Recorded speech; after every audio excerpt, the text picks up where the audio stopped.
Yeah, so the BBI report is out and the counties are debating it.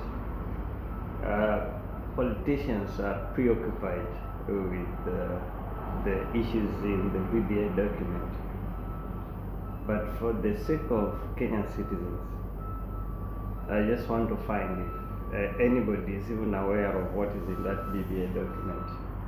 And if it goes through, what changes will it bring in our economy and in our society? What I find unique is that everybody, the media, the politicians, the citizens, have preoccupied themselves with the discussion in the BBI report. I think this should just be a matter of somebody to read the content and find out, do we really need it? And if we need it, pass it and get away with it. The whole world is fighting with the COVID-19, the economic breakdown, and everybody is just trying to find what a way to economically bring the countries back stable so that the economy can be running once more. The whole world is trying to restructure. Currently, you find most countries in the world are industrializing. The discussion should be how to create more wealth, what is required out there, what do we manufacture, what do we sell, what do we import to the world, what is our value as a people to the world. But you realize that the discussion is much of who gets what position, as if that will change anything. Whoever gets the position, if they don't have a vision, it's useless, it's wastage of time. And the Kenya political and economical discussion, or the African political economical discussion, should shift from position sharing or wealth sharing to simply a creation of wealth or generation of revenue. How would the young generation gain from a society that just takes, a society that do not create, a society that do not think of the future, a society that do not think of the generations to come?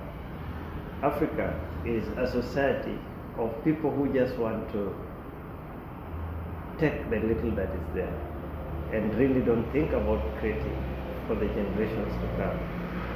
You look at Chinese today, they will think of 100 years to come. And for us in Africa, we are struggling to even think of tomorrow or today. Today is not even sufficient, leave alone tomorrow. So the youths or the generations that are coming up should really refrain from blindly following the politicians, because the politicians have not been leading us anywhere.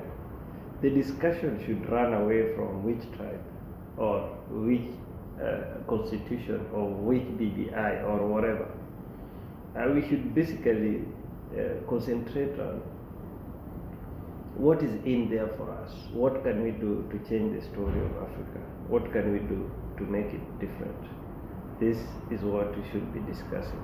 So in the next part of this story, I would want to ask you guys to tell me from your perspective what you think we can do to change the story of Africa. Because we cannot tell the story all the time. It's not a good story. A story of people who are suffering from diseases, from hunger, from poverty, people who are lacking. Even the good Lord I serve tells us that He didn't bring us over here to suffer, and we should not accept to suffer. So we should change the story, we should change the discussion, we should change our perspective. Africa, this is the time for you to rise up and ask yourself difficult and fundamental questions. But if you keep on listening and following politicians, they will lead you into a ditch where we will not come out of. So we must lead the story. We must not allow politicians to lead the story for us. It's time we come up with our own stories. It's time we tell them what we want, not them telling us what they want for us. Because for them, they are comfortable. So, but for the majority of us, we are not in the right places so far. And this is majorly because of our own doing, because we've allowed them to dance in the field for long.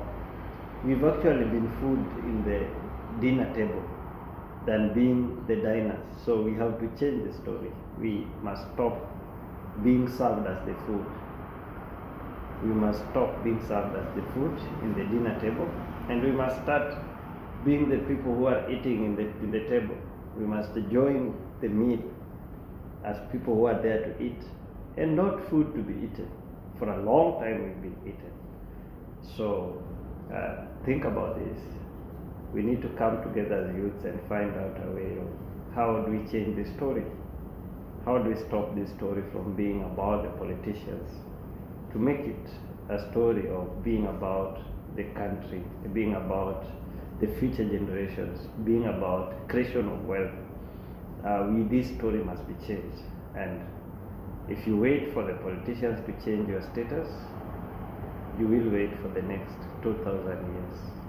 We've got to wake up and change this story today. Thank you, and look for the next episode where we'll find out ways to stop the politicians from lying and taking over our states.